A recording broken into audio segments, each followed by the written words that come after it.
네, 여러분 안녕하세요. 지난번에 2,700만 원짜리 차에 대해서 좀 예고를 드렸었죠. 오늘은 바로 그 2,700만 원짜리 차의 정체를 밝힐 시간입니다. 사실 썸네일로 제가 검정색으로 처리를 했지만 아시는 분들은 아실 거예요. 예, 요새 소형 SUV, 사실 소형 SUV는 아니죠. 예,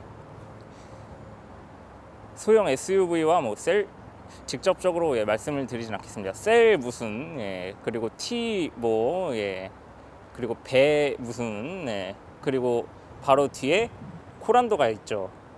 바로 오늘은 그 2,700만 원짜리 차, 바로 코란도입니다. 자, 지난번 리뷰에서 말씀드렸다시피 이 차는 제가 구입을 했고요. 앞으로 제가 타고 다닐 차가 아니라 저희 아버지께서 타고 다닐 차인데요. 그 전에 사실 주말에는 제가 타기로 했어요. 일이 있을 때만 제가 타기로 했는데, 과연 새로 나온 이 코란도의 외관은 어떨지, 그리고 또 내장은 어떨지, 주행 성능은 어떨지 지금부터 한번 일반 운전자의 시선으로 바라보겠습니다. 참고로 저는 전문적인 리뷰어가 아니에요. 그렇기 때문에 전문 용어들을 최대한 줄이겠습니다. 쓰더라도 최대한 여러분들이 이해하기 쉽게 부가 설명을 달아드릴 텐데요. 자, 그렇다면 지금부터 이 코란도에 대해서 알아볼 건데, 뒤에 보시는 차는 외관상으로는 모르실 거예요. 가장 최근에 출시된 디젤이 아니고 휘발유 차입니다. 제가 휘발유 차를 선택한 이유는 여러 가지가 있는데, 첫 번째로 소음이 적습니다. 디젤 차는 물론 요새 나오는 디젤 차 소음 적어요. 하지만 오래 타다 보면은 이 방진 성능이 떨어질 수밖에 없습니다. 그렇기 때문에 차를 오래 타면은 내부에서 굉장히 시끄럽다는 이런 느낌을 많이 받아요. 물론 처음에는 조용합니다. 새 차 샀는데 아무리 디젤이라고 해도 좀 달달거린다든지 아니면 진동이 있다든지 소음이 있다든지 하면은 그건 문제가 있는 거겠죠. 일단 제가 지난 10일 날 정확히 인수를 받았는데, 간단히 200km까지는 아니고 한 100km 약간 넘게 이렇게 타고 다녔는데요. 100km 넘게 타고 다닌 결과 상당히 조용해요. 휘발유 차답게 상당히 조용하고, 디젤에서는 느낄 수 없었던 그런 정숙함, 그리고 물론 제가 밟고 다니는 스타일은 아니에요. 교통법규 준수하면서 과속하지 않고 다니고 있는데, 이런 치고 나간다는 느낌은 확실히 디젤 차에 비해서 좀 느낌이 있습니다. 그리고 제가 이 코란도를 사기 전에 티볼리와 티볼리 에어를 몰아봤어요. 사실 끝까지 고민했던 차량 중에 하나가 티볼리 에어기도 했고요. 겉으로 보기에는 티볼리 에어와 상당히 유사합니다.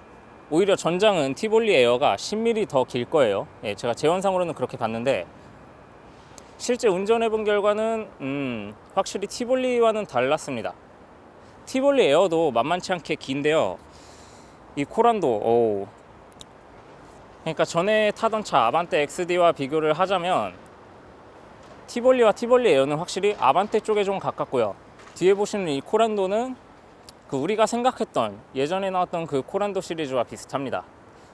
일단 차체가 상당히 크다는 느낌을 못 받았어요. 외관상으로 봤을 때는 그러죠. 중볼리다, 티볼리를 약간 더 이렇게 불려놓은 사이즈다, 그렇게들 말씀하시는데, 실제 외관상으로 봤을 때는 저도 그런 느낌은 받았어요. 그런데 실내를 이따가 보여드리겠지만, 실내에서는 정말 티볼리 에어와 비교할 수 없을 정도로 정말 묵직하고 넓은 실내를 보여주셨습니다. 자, 그렇다면 소개는 여기까지 하고요. 이제는 직접 외관을 하나하나 살펴보면서 여러분들과 함께 알아보도록 하겠습니다. 네, 먼저 외관입니다. 외관을 보시면 얼마 전에 출고했어요. 오늘이 10월 12일이죠. 이틀 전에 받았습니다. 10월 10날 인수를 했는데요. 좀 한 가지 문제가 있었습니다. 지금은 이제 해결이 돼서 인수를 받았지만, 이 엠블렘 위쪽에 보시면 지금 이 위쪽으로 초점이 잘 안 잡히는데, 지금 이 부위에 한 이 정도 되는, 한 7cm 정도 될까요? 그 기스가 있어가지고 그 부분에 대해서 좀 처리를 해달라 하고 인수를 보류한 상태였습니다. 그날 이제 밤에 받았었는데요. 다행히도 도장면까지 파고들진 않고, 이 클리어 코트라고 하는 그 코팅제죠, 광택, 그 광택면만 살짝 패여가지고 일단 애매한 상황이었습니다. 이걸 컴파운드질 하기에는 너무 새 차인데 장기스가 날 수도 있고요. 그렇다고 또 그것 때문에 인수 거부를 하자니 좀 까다로워 보이고요. 그래서 일단 이거를 처리를 해달라, 컴파운드 처리를 해보고 그 뒤에 결정을 하겠다 해서 10월 9일 한글날 지나고 바로 그 10월 10날 오전 중으로 딱 받았는데요. 다행히도 처리가 잘 돼서 장기스라든지 이런 거는 없이 깔끔하게 받았습니다. 자, 외관을 보시면 먼저 이 트림이 C5 플러스예요. 가솔린입니다. 외관상으로 이게 좀 높은 등급이냐 낮은 등급이냐 볼 수 있는 거는 바로 이 헤드램프를 보시면 돼요. 이 헤드램프라고 하는 이 전조등 부분, 지금 이 사양에서는 LED로 된 전조등이 들어가 있습니다. 그렇기 때문에 보시면 그 예전에 프로젝션이라고 하는 방식, 그러니까 전구를 사용해서 우리가 흔히 빔 프로젝터라고 하죠. 그렇게 빔 프로젝터 방식, 그거를 생각하시면 됩니다. 동그랗게 그 렌즈가 있어요. 그게 툭 튀어나와 있으면 무조건 전구식입니다. 뭐 HID든 아니면 할로겐이든 일반 전구 사양이든. 그런데 LED 방식은요, 이렇게 뭔가 없어요. 렌즈도 없고 그냥 훅 파여 있습니다. 그냥 예전 반사식 전구와 거의 비슷해요. 그리고 보시면 방향지 시등이 지금 여러분들 보시기에 오른쪽에 이렇게 달려 있죠. 이렇게 돼 있으면 얘는 좀 높은 사양의 등급이에요. 전조등이 전구식이면은요, 이 방향지 시등이 오른쪽에 있지 않고 이쪽 가운데 쪽으로 몰려 있습니다. 한 이쯤에 위치해 있어요. 제가 보기만 하고 운전을 안 해봤는데 방향지 시등이 그쪽에 있고요. 그리고 또 하나는 이 안개등입니다. 진짜 좀 등급 나누기를 한 거죠. 이 안개등을 아예 빼고 넣을 수도 없게 그렇게 한 등급이 있어요. 쌍용차는 그러지 않을 줄 알았는데 어쨌든 그 옵션질을 좀 했다는 거를 볼 수 있습니다. 그리고 전방에 보시면은 번호판 밑에죠. 지금 화면에 이제 잡히네요. 여기가 바로 그 레이더 부분입니다. 지금 이 차량에는 레이더를 안 달았어요. 이 레이더를 달게 되면요, 그 계기판이 전자식으로 바뀝니다. 그 아날로그 바늘식이 아니고요, 전자식으로 바뀌어서 저는 전자식 정말 싫어하거든요. 그래서 아날로그 계기판을 선택하기 위해서 이 옵션은 아쉽게도 선택을 하지 않았습니다. 그리고 또 하나의 아쉬운 점은 동호회에서도 좀 얘기가 나오는 것 같은데, 보시면 여기는 막혀 있어요. 여기는 막혀 있는데 밑에는 뚫려 있죠. 이 뚫려 있는 것까지는 문제가 안 되는데, 문제는 정말 큰 문제라고 해야 될까요? 일단 초점이 안 맞았는데 지금 혹시 보이시나요? 안쪽에 보시면 이 스티로폼이 이렇게 돌출되어 있습니다. 돌출되어 있는 게 아니라 겉으로 드러나 있죠. 이 부분 때문에 좀 많이 아쉬워했던 것 같아요, 동호회에서도. 다시 외관으로 넘어와서요, 초점을 맞추고 뭐 딱히 군더더기 없는 디자인인데, 겉으로 보시기에 여러분 가장 좀 공감하시는 부분이 티볼리랑 뭐가 다르냐, 아니면 티볼리 에어랑 뭐가 다르냐. 사실 이 전조등 부분만 보고는 저도 모르겠어요. 티볼리인지 코란도인지 모릅니다. 다른 데를 다 자르고 이 전조등만 딱 갖다 놓고 보면은 헷갈릴 거예요. 이게 티볼리 건가 코란도 건가 하면서 그 정도로 정말 상당히 닮아 있고요. 전조등 뿐만 아니라 외관을 봐서도 거의 뭐 순간 착각할 수 있어요. 이게 티볼리인가 코란도인가. 그러나 옆면을 보시면은 확실히 티볼리나 티볼리 에어 혹은 코란도와의 그 차이 느끼실 수 있을 겁니다. 지금 보시면 휠은 18인치짜리예요. 18인치 휠인데 17인치, 18인치, 19인치 이렇게 나오거든요. 그런데 저는 저만 그런 건지 몰라도 19인치 휠보다 이 18인치 휠이 훨씬 더 이뻐요. 17인치 휠도 좀 그렇고요. 18인치 휠이 제일 이뻐요. 물론 제가 뽑아서 그런 거일 수도 있고요. 19인치 휠은 좀 못생겼습니다. 뭔가 이 바람개비처럼 생겨가지고요. 뭐 다이아몬드 커팅 휠이라고 하는데 앞으로 주차 기스 없이 잘 타야겠죠. 그리고 보시면 이게 카메라에 잡히려나? 엠블렘에도 아직 비닐을 안 뗐어요. 이 화면상으로는 잘 안 보이는 것 같은데 비닐도 아직 그대로 붙어 있습니다. 자, 그리고 외관상으로도 좀 많이 바뀌었는데요. 제가 이런 차는 또 처음 타봤는데, 여기를 보시면 이 뭐라고 해야 될까요? 휀다 부분? 이 휀다 부분이 플라스틱으로 되어 있어요. 이게 처음에는 보기에 굉장히 이뻐요. 그런데 이 차, 그러니까 코란도 뿐만이 아니라 저 플라스틱 검정색 들어간 그 차주들의 얘기를 들어보면은 저게 처음에 보기 예쁜데 나중에 뭐 비 오거나 아니면 진흙탕 좀 지나거나 이러면은 그 흑색으로 그 모래색이 약간 묻는데요. 그래서 저거는 아마 좀 관리를 좀 해줘야 될 것 같고요. 뭐 흑색이 되면은 뭐 레자왁스를 발라라 아니면 구두약을 발라라 이렇게 돼 있는데, 저 부분은 뭐 어쩔 수 없어요. 검정색으로 나왔기 때문에 흙탕물이 튀긴다거나 하면은 관리가 좀 까다로운 건 사실입니다. 자, 그리고 사이드 미러에 방향 지시등이 들어가 있죠. 이거는 뭐 요새 나오는 웬만한 차종들에는 다 있을 거예요. 예전에는 이 휀다 부분에 방향 지시등이 있었는데 그게 사이드 미러로 옮겨갔습니다. 그렇다고 해서 여기 휀다 부분에다가 방향 지시등 하나 추가로 장착하시는 분들 계시는데 그건 안 됩니다. 한쪽에 그게 규정이 돼 있어요. 방향 지시등 한쪽에 3개를 초과해서 달면 불법이래요. 그러니까 지금 같은 경우에는 앞에, 이거 초점이 안 맞았는데, 앞에, 뒤에, 그리고 사이드 미러, 이렇게 해서 지금은 총 3개인데 만약에 이 휀다 부분에 하나를 더 단다 그러면 총 4개가 되는 거죠. 그러면은 그건 단속 대상이라고 합니다. 일단 이 사이드 미러에도 LED가 들어가 있어서 상당히 밝더라고요. 내가 비상등을 켜고 주차를 할 때 내가 이거를 켰구나 하는 거를 그냥 무의식적으로 느끼게 돼요. 옆에 뭐가 반짝이나면서 상당히 밝구나 이런 느낌을 좀 받았습니다.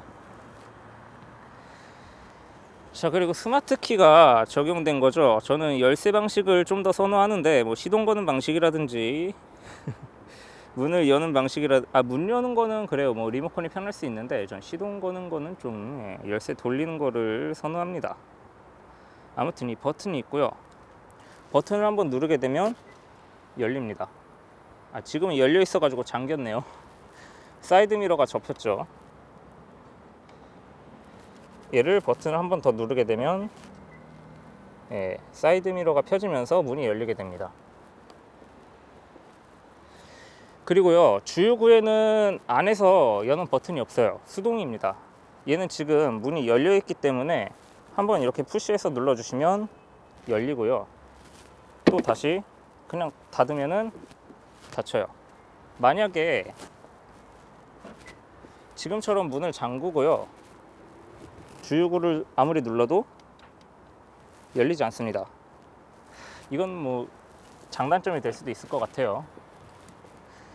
주유구를 이렇게 만든 이유는 뭐 있겠죠. 자, 그리고 뒷모습입니다. 코란도만의 특별한 뒷모습이라고 하죠. 티볼리 에어에 비해서 확실히 이 코란도라는 이름에 걸맞게 꽉 차 보여요. 뭔가 좀 묵직한 느낌이 있죠. 네, 여러분 뒤쪽으로 왔는데요. 제가 지난번에 촬영을 하다가 이게 지금 캠코더라는 게 아니고 그 DSLR로 하다 보니까 이게 시간 제한이 있어요. 그 시간 제한이 끝난 줄도 모르고 그냥 저 혼자 주저리 하다가 뒷부분이 날아갔는데 좀 지하 주차장으로 옮겨서 다시 이어나가도록 하겠습니다. 지난번이랑 좀 다른 점이 있죠. 네, 바로 이 엠블렘 부분인데요. 원래는 이 자리에 그 쌍용 마크가 있죠. 근데 지금은 수출형 엠블렘, 렉스턴 엠블렘이다, 체어맨 엠블렘이다 라고 하시는 분도 계신데 뭐 정식 명칭은 저도 모르겠어요. 뭐 날개 엠블렘이라고도 하는 것 같고 그냥 수출형 엠블렘이라고도 하는 것 같아요. 일단 그걸로 교체를 해놓은 상태고요. 이거 교체하는데 굉장히 애먹었습니다. 이거 뒷부분은 이 3M 양면 테이프로 되어 있는데 떼기가 굉장히 힘들어요. 아무튼 이어서 보자면 뒤쪽에 이 크롬 몰딩 라인이 있습니다. 이 크롬으로 된 라인이 이렇게 쫙 이어져 있죠. 자, 근데 뒤에서 보시면 좀 굉장히 뭔가 어색하다고 느끼실 것 같아요. 저는 이 테스트카, 그러니까 코란도가 출시하기 전에 로드 테스트라고 하죠.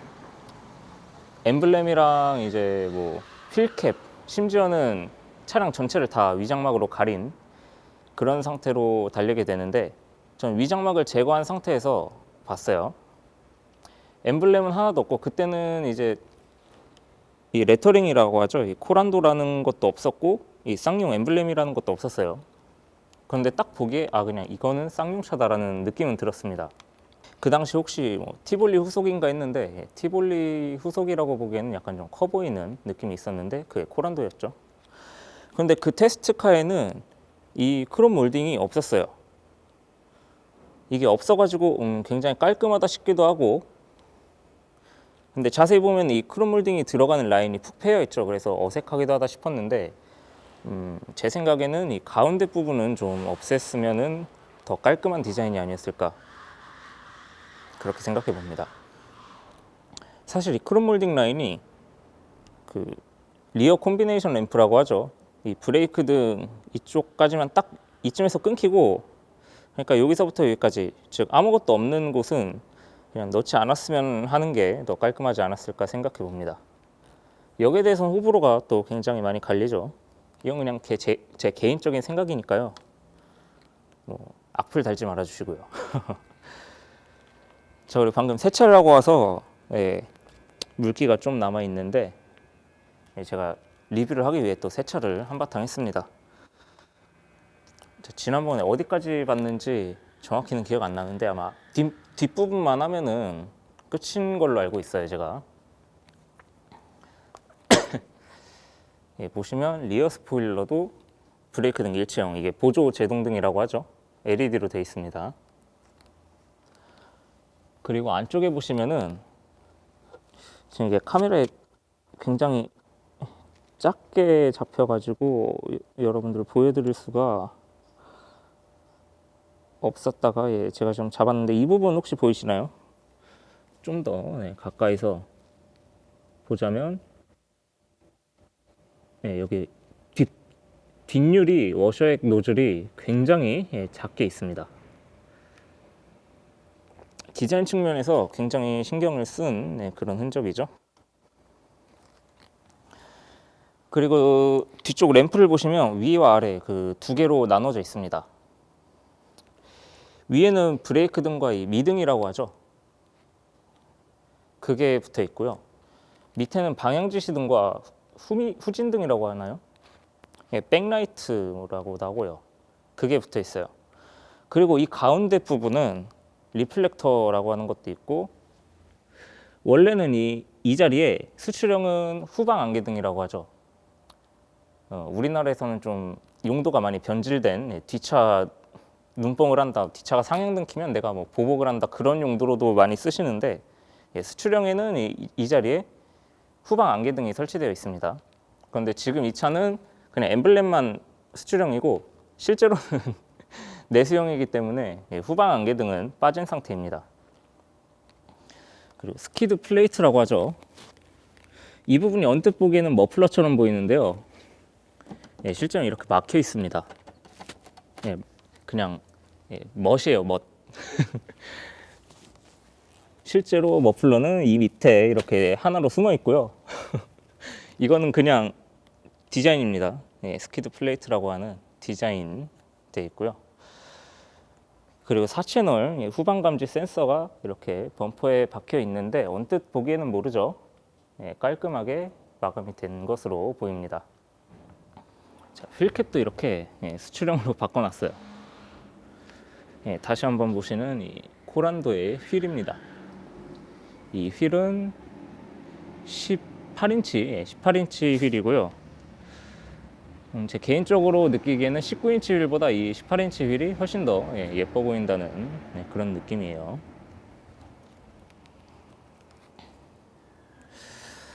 지난번에 이쪽 앞쪽과 옆쪽, 뒤쪽은 뒤쪽 빼고 앞쪽과 옆쪽은 봤기 때문에 그냥 뭐 대충 한번 보여드리는 걸로 넘어가고요. 자, 이제 실내를 봐야 되는데, 제가 주행하는 모습을 좀 보여드리고 싶었는데, 주행을 제가 언제 하게 될지 모르겠어요. 물론 이 단거리는 제가 가끔 자주 뛰는데요. 장거리, 그러니까 뭐 한 적어도 한 2, 30km를 달리는, 중간에 고속도로도 포함하고 시내도로도 포함하는 그런 운행은 제가 언제 하게 될지는 모르겠는데, 하게 된다면 그것도 운행 부분에서 한번 보여드리도록 하겠습니다. 자, 그럼 이제 실내로 넘어가 보겠습니다. 네, 이런 코란도의 실내입니다. 지금 이 옵션은, 이 트림은 C7 바로 밑에인 C5 플러스 등급이고요. 계기 장치는 제가 아날로그를 좋아해서 이렇게 아날로그 장치로 되어 있어요. 지금 아마 시동이 안 걸릴 텐데, 시동은 안 걸리고요. 딱 이 상태입니다. 이거는 블랙박스 소리고요. 블랙박스는 아이나비 QXD 3000 프로를 달았어요. 보시면 뭐 여러 가지 다 돼 있고요. 비닐도 안 뗐어요.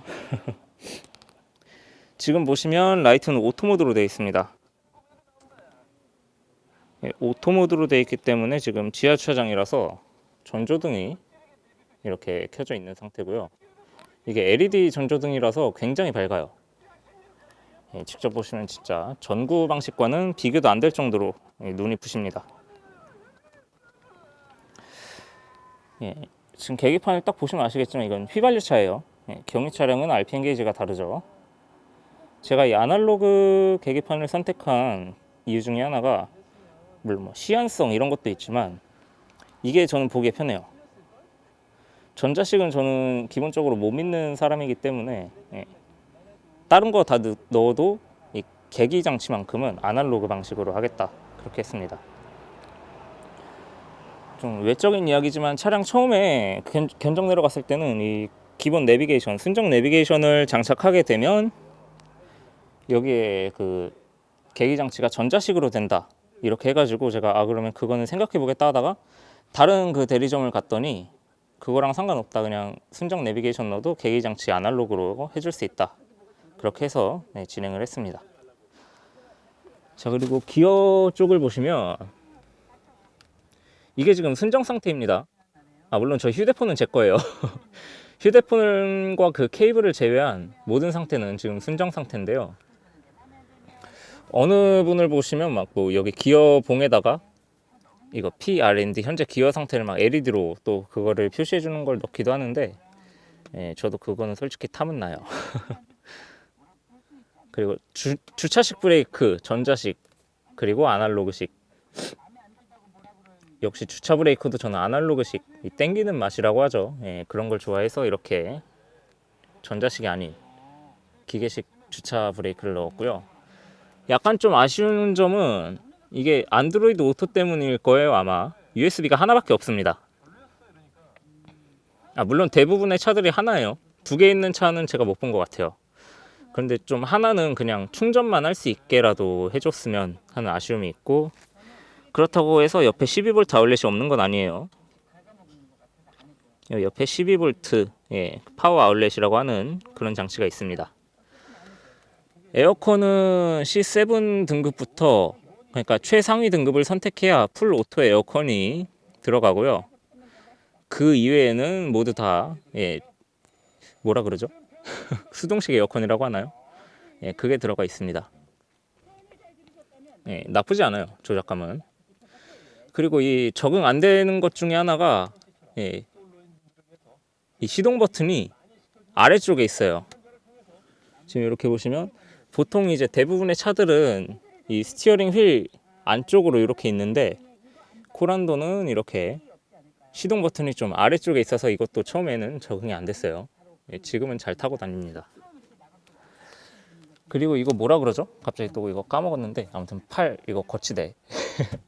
암레스트라고 하죠. 이게 앞뒤로 왔다 갔다 해요. 그리고 뚜껑도 열리고요. 실내등은 기본적으로 전구가 다 들어가 있어요. 이 부분은 좀 LED로 바꿔줬으면 하는데 다 전구로 그 누런색으로 들어가 있습니다. 그리고 이 하이패스, 제가 싫어하는 것 중에 하나죠. 하이패스 룸미러가 기본적으로 되어 있는데 지금 전원을 넣어도 안 켜지죠. 제가 일부러 꺼놨습니다. 이거 불량이 아니라 제가 꺼놨는데 얘를 키면은 하이패스를 이용하실 경우 카드를 삽입하십시오. 네, 카드도 아예 안 넣어놨어요. 왜냐면은 예전 같은 때는 상관이 없었는데 요새는 그 하이패스와 통행권 겸용 차로가 있더라고요. 근데 이거 하이패스에 카드를 삽입을 안 해놓으니까 통행권도 안 나오는 그런 상황이 있어서 아예 꺼놨습니다. 하이패스를 아예 끄고 안 쓸 거면 끄고 다니라고 하시더라고요. 그 직원분께서도. 자, 그리고 스티어링 휠의 리모컨을 살펴보자면 왼쪽은 먼저 이 멀티미디어 쪽, 그러니까 뭐 볼륨이라든지 전화가 오면 전화를 받고 아니면 안드로이드 오토를 실행했을 때 구글 음성 인식을 사용할 수도 있고요. 핸들 열선이라든지 아니면 다음 곡, 이전 곡 할 수 있는 것과 내가 라디오를 들을 건지 아니면은 FM, AM 아니면 블루투스 이런 모드를 바꿀 수 있는 그런 버튼이 있습니다. 오른쪽은 주로 이제 차량과 관련돼서 버튼이 많이 있어요. 크루즈 버튼 아니면 저 오른쪽 위에 있는 거는요. 자, 저거 누르면 어떻게 되는지 보여드릴게요. 지금 문이 열려 있어서 바꿀 수 있는지 모르겠는데 예, 이렇게 주행 가능 거리, 뭐 주의운전 레벨, 뭐 사용자 설정 이렇게 바꿀 수 있습니다. 그런 것들을 바꾸는 모드고요. 버튼이고요. 뭐 속도 제한 리미트 버튼이 있습니다. 주로 이것들은 뭐 계기 장치와 결합해서 차량을 제어하는, 그러니까 왼쪽은 멀티미디어를 제어하는 거고요. 오른쪽은 차량을 제어하는 그런 버튼입니다. 예, 보시면 수출형이 아니기 때문에 이 스티어링 휠에는 쌍용 마크가 붙어 있어요. 자, 그리고 왼쪽 아래 버튼이 굉장히 많이 차 있죠. 예. 거의 뭐 멍텅구리 버튼이라고 하는 거 이런 거에 바로 멍텅구리 버튼이죠. 예, 저게 멍텅구리 버튼으로만 꽉 차 있다는 그런 차들도 있는데 일단 저도 이 뭔가 있으면 좋겠다 싶어서 이거저거 다 때려놨어요. 자, 왼쪽에서부터 설명을 드리자면 이거는 계기판, 조명 장치, 밝기를 이렇게 조절하는 거고요. 초점을 맞추면 자, 이거 버튼을 눌렀을 때 이렇게 바뀌고요. 내비게이션도 같이 연동이 됩니다. 내비게이션 밝기도 이렇게 연동이 되고요. 그 오른쪽에 있는 것 중에 위에 거, 그러니까 이거는 지금 전동 트렁크죠. 열고 닫을 수 있는 기능. 그리고 아래 거는 전방 보조 센서예요. 그러니까 주차 센서가 앞에도 있고 뒤에도 있잖아요. 이건 앞에 있는 센서를 오프할 건지 아니면 온 할 건지 선택하는 그런 버튼입니다.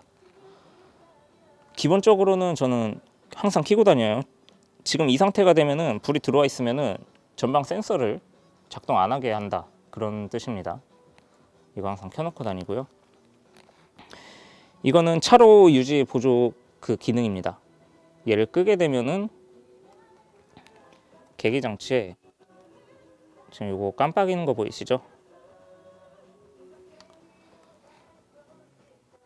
차로 이탈 방지 기능, 껐다 켰다 할 수 있는 기능이고요. 옆에 이거는 후측방 경보 센서죠. 그러니까 내가 차로 변경을 할 때 사각지대에 차가 있는지 없는지 그것들을 알려주는 건데 얘는 불이 들어와 있는 게 켜져 있는 상태입니다. 주차 센서랑은 반대예요. 이것도 그냥 통일을 해서 그냥 불 들어와 있으면은 온, 불 꺼져 있으면 오프 이렇게 해놓지 이거를 왜 굳이 하나는 꺼놓고 하나는 켜놔야 작동이 되는 건지 이거는 좀 의문이 드네요. 그리고 오른쪽에 이거는 얘도 옵션이에요. 그 이따가 뒤에 보여드릴 건데 220V 그 콘센트가 있습니다. 그거를 사용할 건지 안 할 건지 선택하는 버튼이고요. 그 옆에는 저는 이거 뽑기 전까지 이게 특정 제조사에만 있는 줄 알았는데 그런 건 아니더라고요. 트렁크에 짐을 많이 실었을 때 뭐 차가 뒤로 가라앉고 아니면은 짐 아예 안 실으면 차가 뒤에가 뜨고 이래서 뭐 전조등 밝기를 조사각을 조절해 주는 건데 항상 0으로 놓고 다녀요. 자, 저거를 1, 2, 3으로 조절했을 때 어떻게 되는지 보여드리겠습니다. 지금 0 상태고요. 3까지 그냥 확 올려볼게요. 혹시 보이셨나요?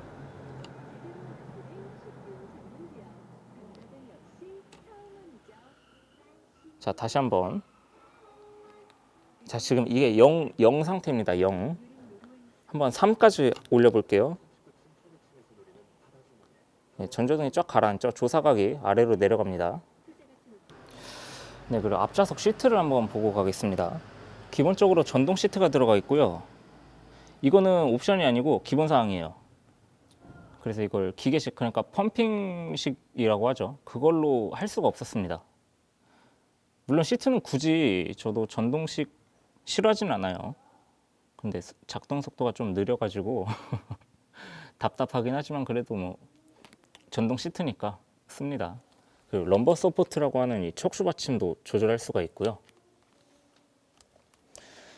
이쪽에 보시면 이제 잠금 장치, 그리고 창문, 예, 다른 좌석에서 제어를 못하게 하는 그런 장치도 있고, 이 오토 다운업, 오토 업은 아니에요.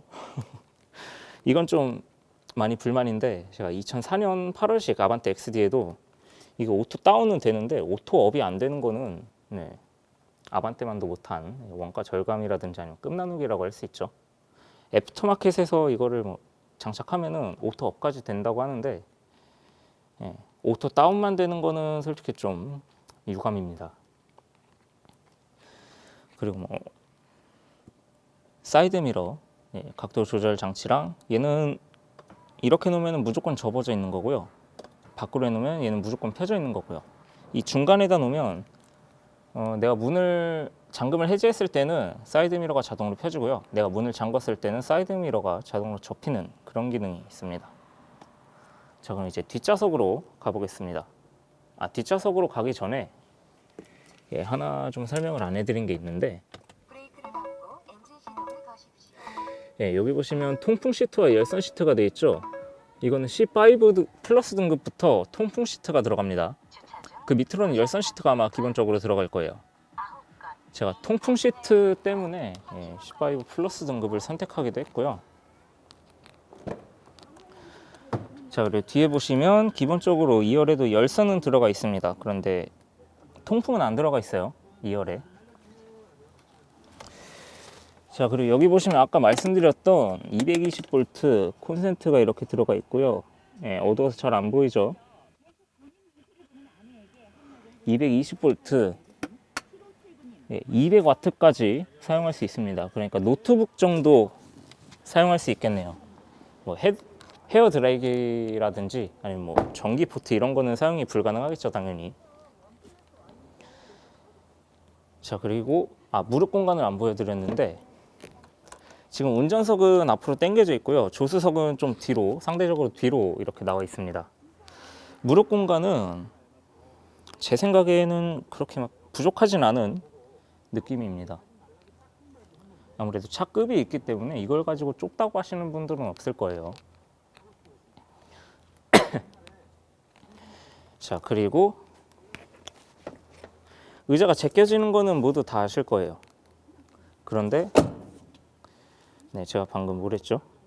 무엇을 했죠? 네, 뒷좌석을 고정시켰죠? 보시면 옆 좌석과 차이가 좀 있습니다. 이게 왜 그러냐면, 자, 지금 이 상태에서 얘를 다시 제끼고요. 한번 확 밀어줍니다. 자, 이렇게 2단계로 등받이를 조절할 수가 있어요, 2열도. 자, 그런 기능이 기본적으로 포함되어 있고요. 뭐 실내 공간은 좁아 보이진 않아요. 겉으로 볼 때는 작아 보이는데 그렇게 좁진 않습니다. 자, 이제 트렁크를 보여드려야 되는데, 트렁크는 좀 이따가 보여드릴게요. 왜냐면 짐을 정리를 해서 한번 끊고 가도록 하겠습니다. 네, 다시 뒤로 왔습니다. 트렁크를 한번 열어볼 텐데요. 트렁크는 이 밑에, 예, 버튼 하나 있습니다. 아마 잘 안 보이실 것 같은데 여기에 버튼이 있어요. 여기 후방 카메라고요. 이렇게 버튼을 누르게 되면, 얘는 지금 전동 트렁크가 적용되어 있기 때문에 이렇게 열리고요. 아니면 수동으로 그냥 여셔야 됩니다. 자, 뒤에 보시면 이 러기지 매트라고 하는 것도 이것도 옵션이에요. 전동 트렁크 선택하면 이거 옵션으로 따라오는 걸로 알고 있는데 뭐 별거 아닌 것 같지만 있으면 좋죠. 자, 그리고 쌍용차에서만 이렇게 보일 수 있는 게 현대기아차에서는 그냥 트렁크 공간이 이게 다예요. 자, 그런데 쌍용차에는 이렇게 뚜껑을 열게 되면 밑에 공간이 하나 더 나옵니다. 그리고 이 뚜껑도 이렇게 사용할 수가 있고요. 밑에 보시면 뭐 잡동사니가 많죠. 돗자리도 있고 뭐 장갑도 있고 이런데, 자, 그럼 스페어 타이어는 어디 있느냐? 요새 스페어 타이어는 안 달려 나오고요. 이게 카메라가 어두워가지고 잘 안 보이는데 여기 손잡이가 있습니다. 손잡이를 제끼면 밑에 뭐 삼각대라든지 아니면은 실란트라고 하는 거, 그리고 타이어, 바람 그 공기 주입 장치, 아니면 OVM 공구 이런 것들이 있습니다. 공간은 트렁크 공간은 확실히 넓어요. 자, 이걸 다시 원위치 시켜주고요.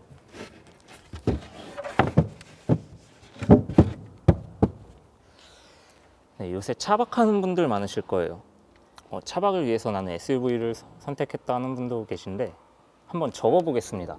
접기 전에 네, 이 러기지 매트는 잠시 떼고요. 의자를, 시트를 앞으로 그냥 확 제껴 보겠습니다.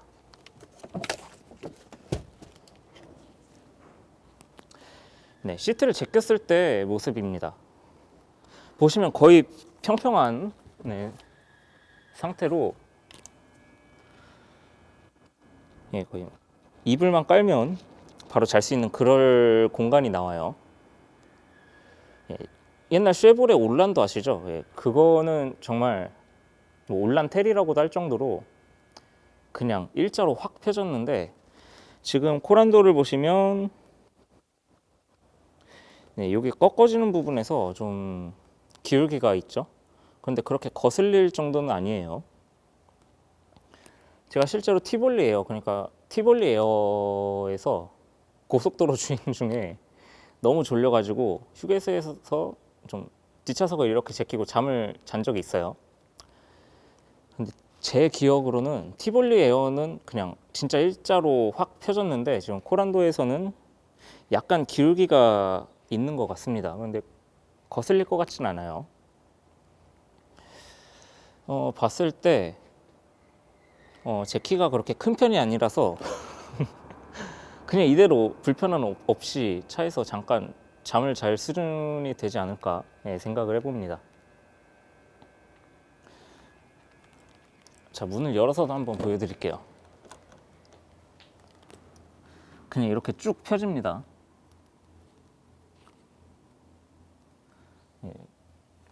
넓은 공간이죠.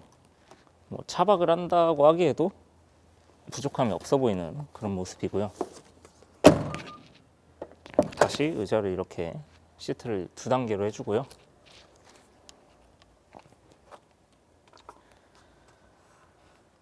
얘는 이따가 다시 걸어주면 되고요.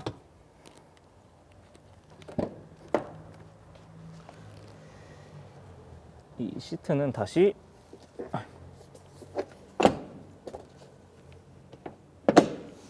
이렇게 2단계로 가장 뒤로 눕혀놨습니다.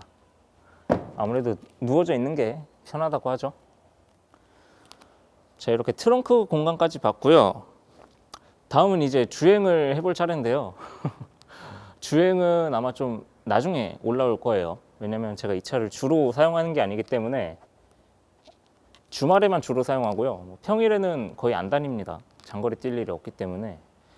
혹시나 장거리 주행, 그러니까 적어도 30km, 고속도로와 시내도로를 합쳐서 30km 정도 주행을 하게 될 때, 그럴 일이 있을 때 주행을 하면서 또 이 코란도의 주행 성능을 한번 같이 알아보겠습니다. 자, 외관은 여기까지 봤고요. 외관과 내장, 오늘 외관 내장 다 봤죠. 다음에 이제 주행 성능으로 돌아올 텐데 댓글로 뭐 궁금한 점 있으면 남겨주세요. 예를 들어서 뭐 통풍 시트 보여줬는데 그거 작동하면은 버튼이 파란불이 들어오는지 흰색불이 들어오는지 빨간불이 들어오는지 궁금하다, 그런 것도 좋고요. 아니면 뭐 내가 알기론 코란도에 무슨 옵션이 들어가 있는데 이 차에는 있는지 궁금하다, 그런 것도 좋고요. 아, 그리고 트렁크에 이거를 소개 안 해드렸네요. 이게 트렁크에도 12V 파워 아울렛이 있습니다. 아마 캠핑하는 사람들 많이 쓰겠죠. 뒷자리에 사람을 태울 순 없고요. 트렁크에 사람 태우면 그거 불법입니다. 가끔 이제 그렇게 주행하시는 분들이 있는 걸로 제가 알고 있는데 그러지 마세요. 그거 불법이에요. 그리고 이 러기지 네트는 이거는 한 손으로 할 수가 없기 때문에 이따 끝나고 화면 끊고 제가 다시 원위치 해놓도록 하겠습니다. 그리고 이 전동식 파워 테일게이트, 그러니까 파워 테일게이트가 전동식 트렁크죠. 이게 좋은 점이 있어요. 내가 좀 키가 많이 작다 하시는 분들은 얘를 손으로 내리세요. 그럼 고정이 됩니다. 이 상태에서 이 버튼을 길게 눌러주시면 지금 방금 삑삑하고 2번 소리가 났죠. 자, 어떻게 되는지 한번 보여드리겠습니다. 그 전에 얘는 일단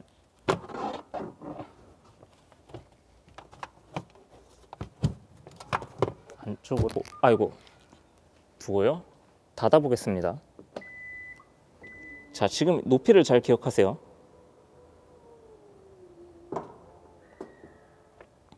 자, 다시 열어보겠습니다.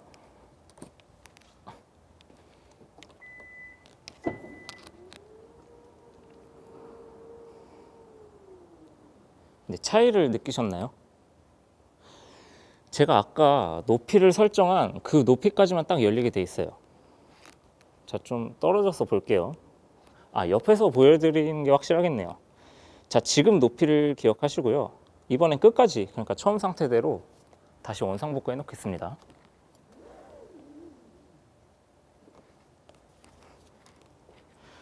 자, 아까보다 확실히 많이 열렸죠? 자, 이 상태에서 다시 하게 되면은 이 위치를 기억할 수가 있어요.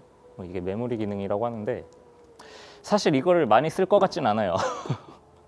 차라리 이 트렁크 메모리 기능보다 전동 시트에 메모리 기능을 넣어줬으면 좀 더 좋았을 걸.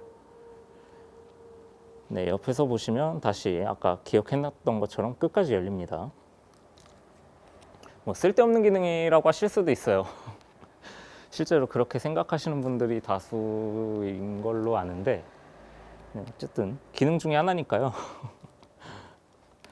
정말 내가 키가 작지 않고서야 이거를 사용할 일은 거의 없을 것 같아요. 저도 키가 그렇게 큰 편은 아닌데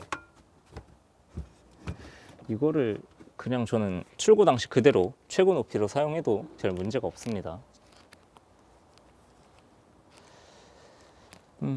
자, 그럼 트렁크를 닫고요.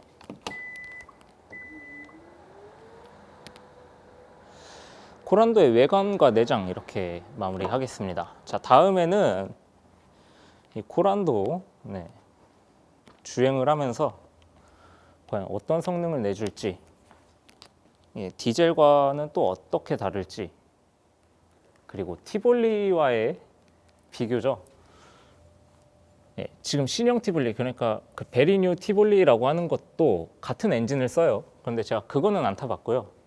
이전 세대, 그러니까 코란도 에어의 그 느낌과 어떻게 다른지도 한번 운전을 하면서 여러분들께 간접적으로나마 좀 전해드리도록 하겠습니다. 자, 그럼 오늘은 여기까지 하고요. 다음에는 이 코란도의 주행 영상으로 찾아오도록 하겠습니다. 자, 재밌게 보셨으면, 유익하게 보셨으면 구독과 좋아요 한 번씩 눌러주시고요. 댓글로 악플 다는 거는 뭐 잘인데 그렇게 심한 악플은 좀 자제해 주시고요. 저는 전문 리뷰어가 아니기 때문에 허술하다고 생각하실 수도 있어요. 그게 맞고요. 어떤 점이 궁금하신지 댓글에 남겨주시면 제가 그 부분은 참고를 해서 다음 리뷰 때 또 보충하는 식으로 이렇게 하겠습니다. 자, 그럼 오늘은 여기까지 하고요. 다음에는 주행 영상으로 찾아뵙겠습니다. 시청해주신 여러분들 모두 감사합니다.